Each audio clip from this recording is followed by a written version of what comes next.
Sandy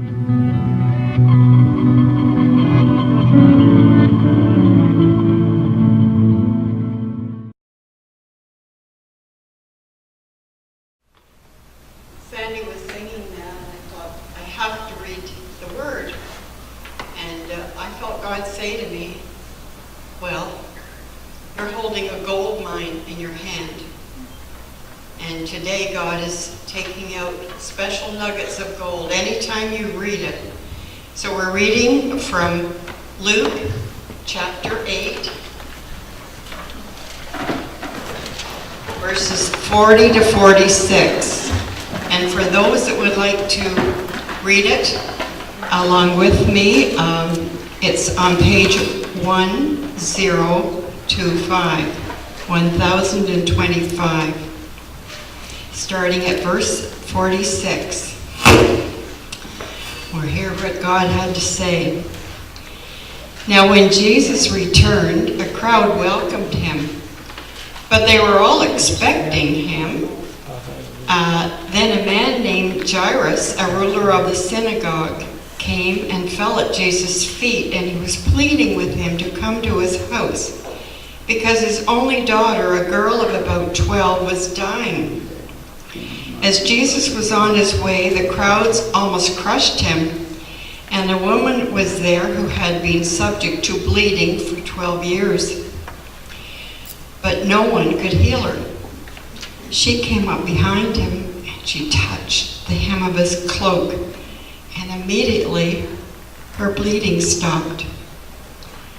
"Who touched me?" Jesus asked.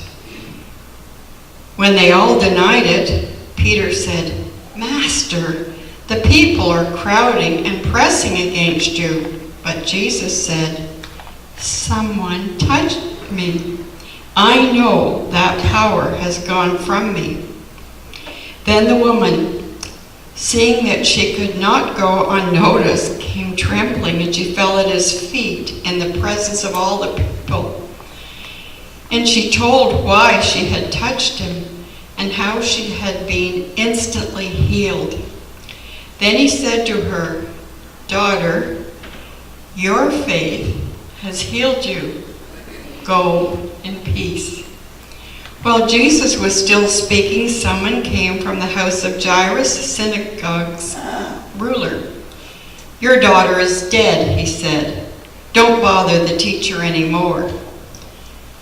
On hearing this, Jesus said to Jairus, "Don't be afraid, just believe, and she will be healed."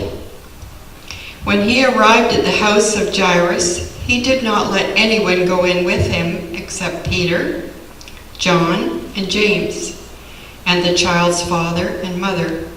Meanwhile, all the people were waiting and mourning for her. "Stop weeping," Jesus said. "She is not dead, but asleep." They laughed him to scorn, knowing that she was dead. But he took her by the hand and said, "My child, get up." Her spirit returned, and at once she stood up. Then Jesus told them to give her something to eat. Her parents were astonished, but he ordered them not to tell anyone about what had happened.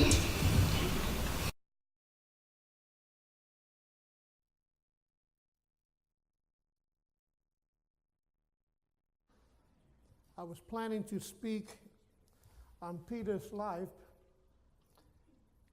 his downfall, and his recovery. But on Tuesday, I was almost positive to preach on this theme. So I sat down and started to search the scripture of Peter's life. It's quite interesting. Many of us are like Peter. But I just couldn't get going. Just couldn't get going. I started to think about what Peter was going through and the hurt that he was going through. And then it kind of hit me, Angel, there's a lot of hurting people in the congregation, in our community. And there are a lot of people just floating around saying that they are okay.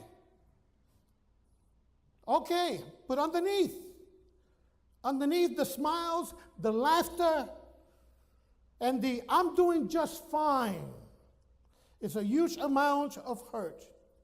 Hey, just think about some of the people in our own surrounding community who are hurting. You have single moms trying to make it work, single parents. How difficult that is. There are many marriages that are going through some rough waters. Some have fallen apart. There are parents trying to blend two families or wondering when that child will come home. There are families with kids trying to survive, living in one home most of the time and another every other weekend. There are families who lost a child, a father, a mother, and they're trying to keep their heads above water. Just think about that family of Justin Moore. I don't care what kind of life he lives. I'm care that his parents are hurting. There are those individuals trying to escape the hurt by losing themselves in alcohol, drugs, relationship, work. There's those individuals who are tired of always being alone. I go to the high school a lot. I talk to many students. And it's amazing how many of them tell me how lonely they feel. They don't have a real friend. Others are trying to find love and affection in their family, but not finding it. Others are trying to find love and affection, relationships, and it just doesn't work. So they jump from one to the other. I remember speaking to one young high school young lady, 16 years old and involved sexually. And I talked to her and I said, "Young lady, do you realize what you're doing? Do you realize that every time you lay down with a man, another man, a young man, that you're giving part of your heart away? And the day will come when you really will fall in love and have nothing to give."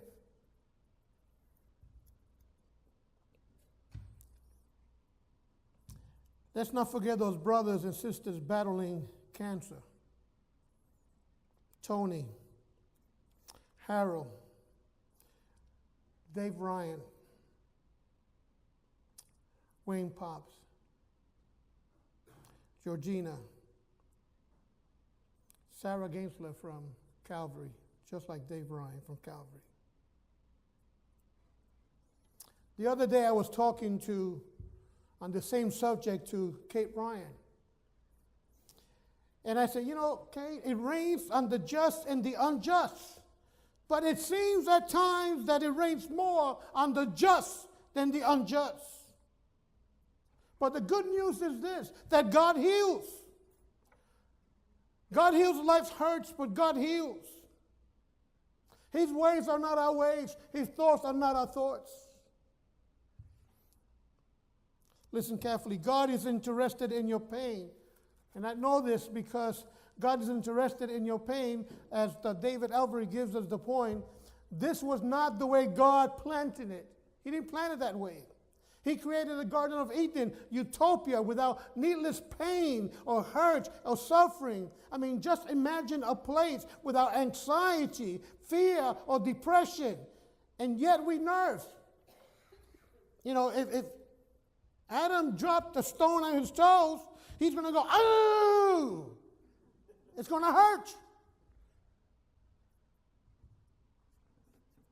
Some of us may experience that, and sometimes I wonder, okay, what explosive is coming out?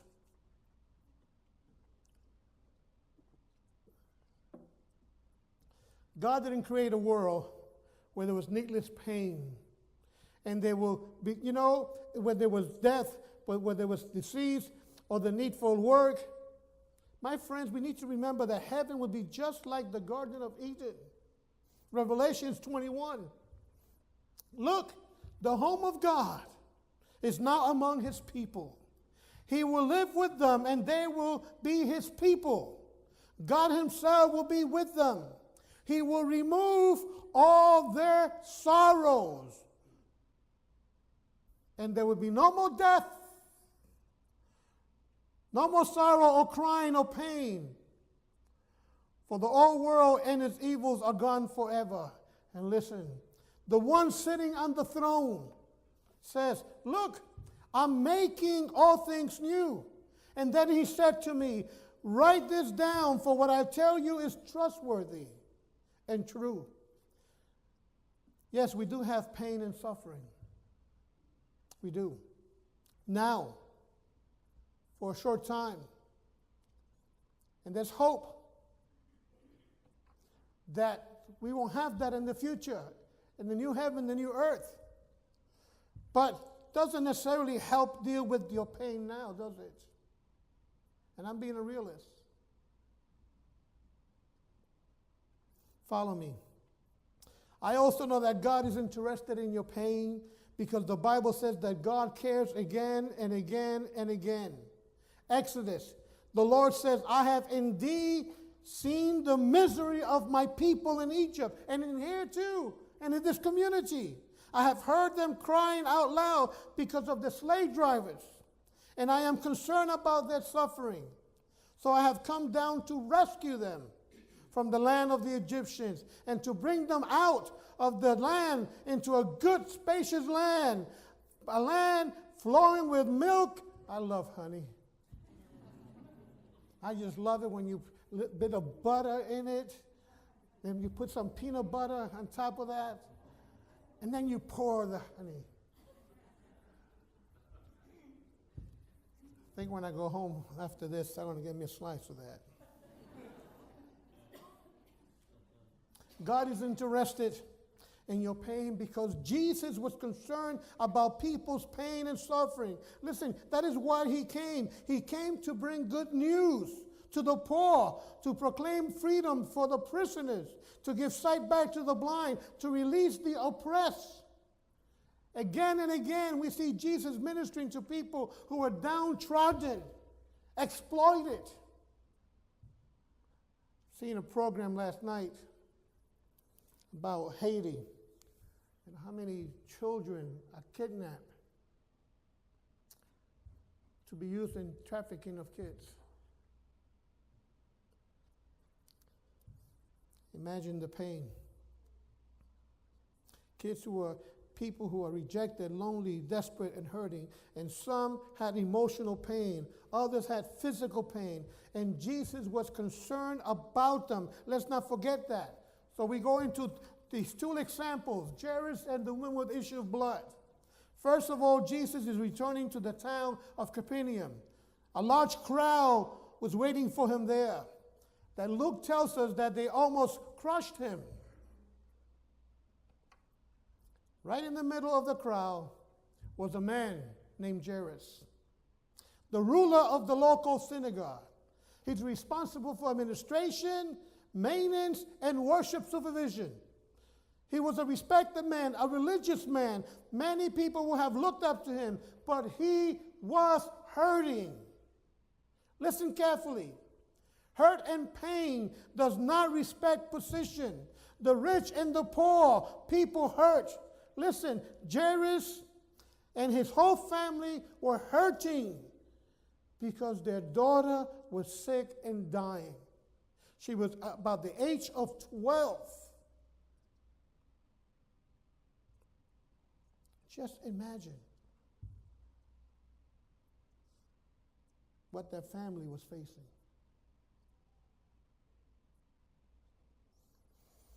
I don't know if you heard what happened now in Niagara Falls. I was talking to Birdwork, and he asked me to pray for this family. And he said, what happened? The father was driving the lawnmower, and there was a 2-year-old kid, and the mother thought that he was in the house.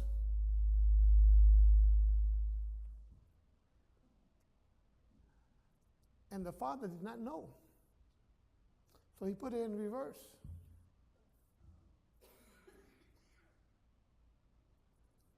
Ran over his leg, he lost one leg, and all his insides were out.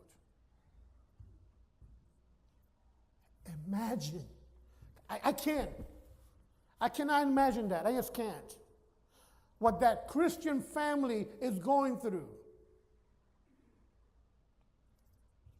It happens.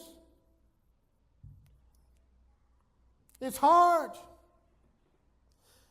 I mean, some of you have been in this situation before. Others of us could only imagine how hard would it be to sit beside one who was dying, and you couldn't do anything to change the situation.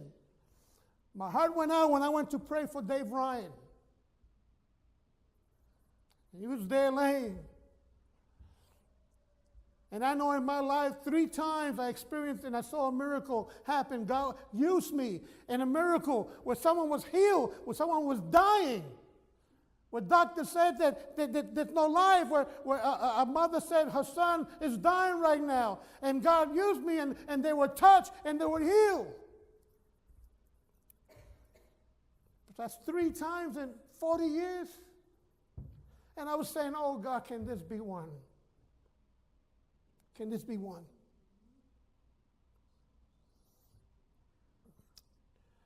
Tumor cancer is inoperable. It's hard. And this is why Jairus doesn't give a second thought to throw himself at the feet of Jesus and begging him to come and heal his daughter. He wasn't embarrassed to beg at the feet of Jesus. He didn't care what his friends were saying, what the family was saying, what his workmates would be saying, because in the end of the day, Jesus was probably his last hope. Really? Think about it. Now remember that Jesus was probably tired from the trip across the lake, but he did not say a word,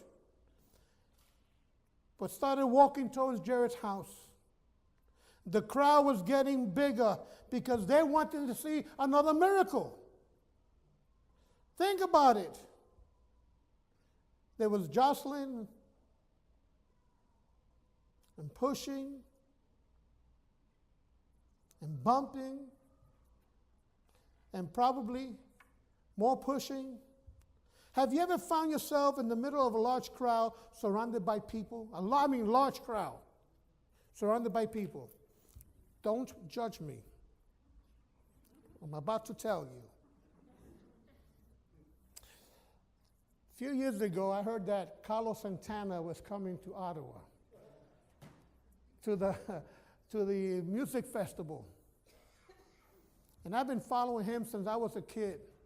When the first song came out, Oye, ¿cómo va? Negrita, vamos. And I went, and we were in the front, in the stage up there, and I took the seat and everything, sat down, relaxing, enjoying myself, with Bruce Scott. He was not saved, and he was there with me. He says, I just find it a kick to be with my pastor listening to Carlos Santana.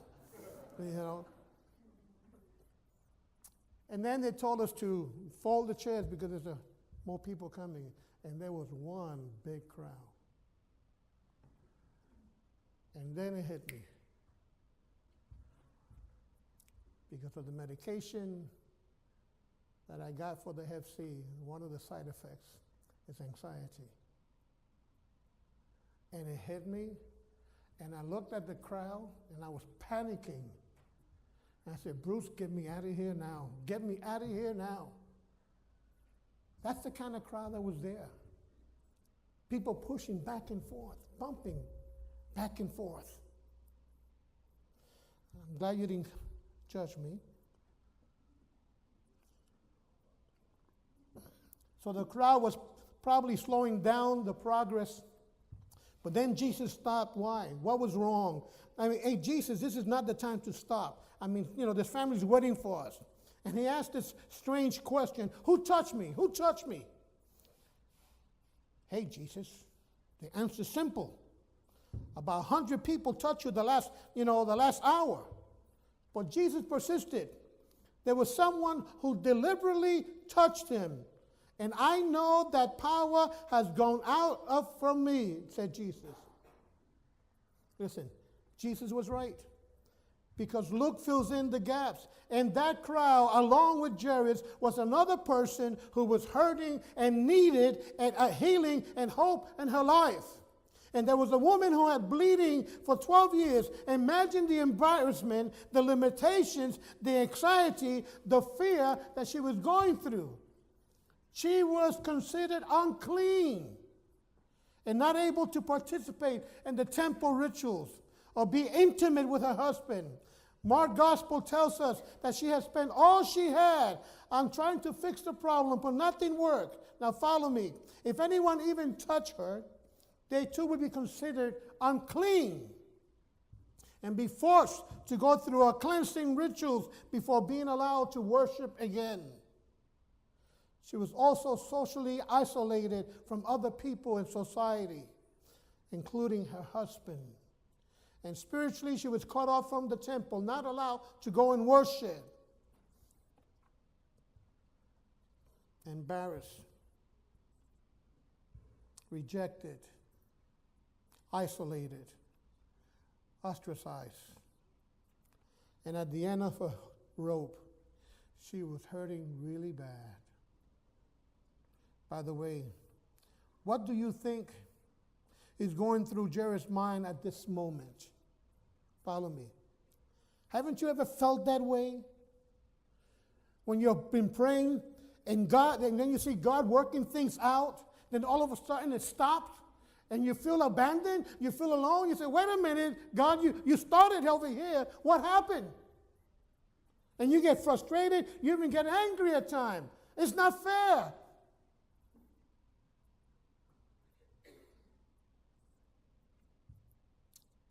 Compare these people. One was prominent, and the woman was anonymous. One was deeply religious. The woman's condition kept her from worship.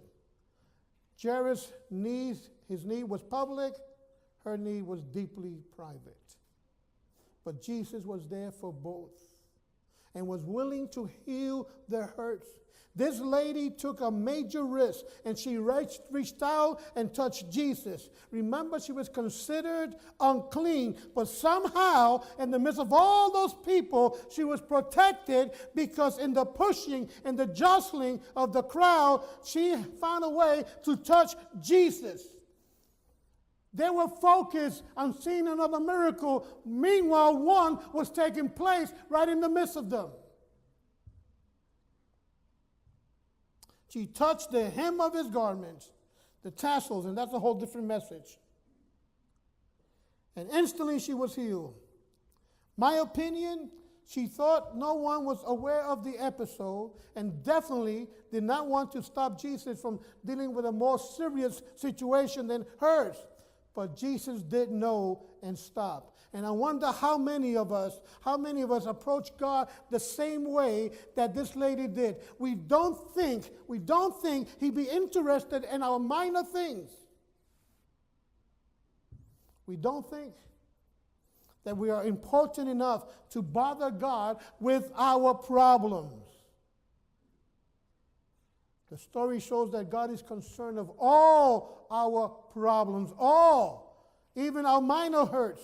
It doesn't matter how big they are, how small they are a concern to us, and that makes them a concern to Jesus. 1 Peter 5:7, cast all your anxiety on him because he cares for you. And Jesus stopped to help a nameless woman with an embarrassing problem, which definitely wasn't life-threatening. He will stop to help you too.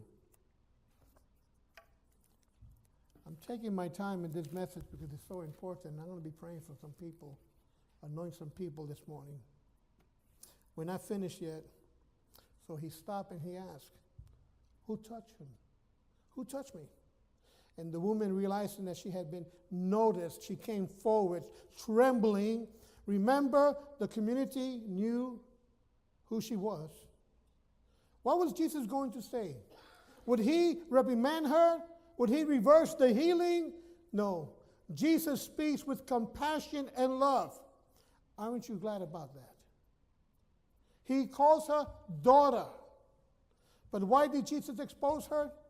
I'm sure he knew what had happened. Why did he have to make it public? Dr. Charles Stanley gives us some reasons.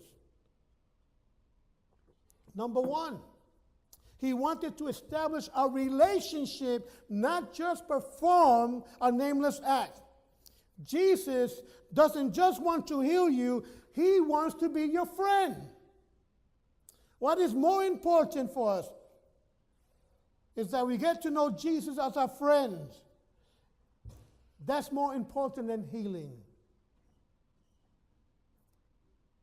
He wanted her faith to be in a person, not his rope or tassels. Her action is reaching out to touch the hem, the tassels, and there's a lot of superstitions about that. So Jesus wanted her to know that he healed her, not his rope. It is Jesus alone that has power to heal. He wanted everyone to know that she had been physically healed so that she could be completely healed. Follow me. So that she could enter social life again.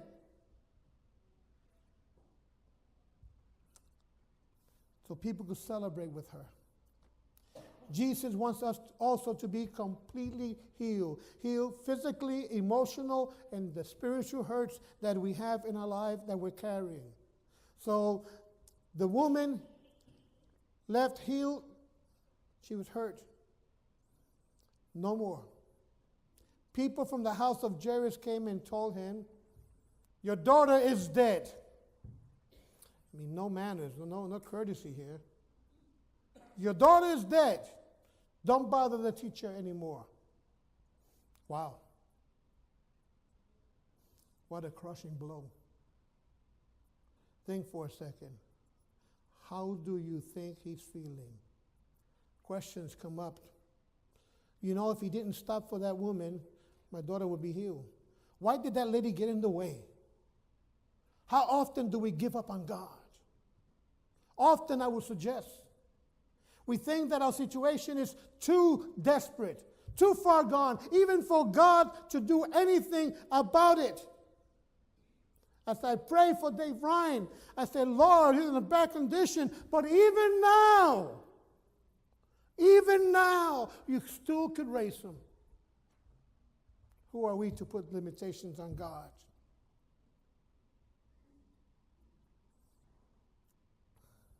Jesus turned to Jairus and said, don't be afraid, beautiful.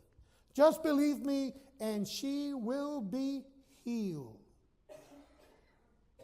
She will be healed. When he arrived, the professional mourners were doing their thing, so he removed them from the house and brought James, John, and Peter. She's not dead, but asleep.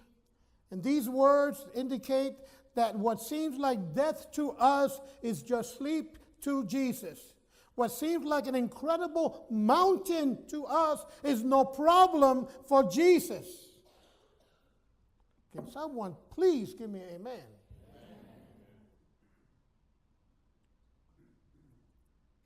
Don't be afraid. Just believe me. She will be healed. When we are inclined to give up, that is when Jesus' power really becomes evident.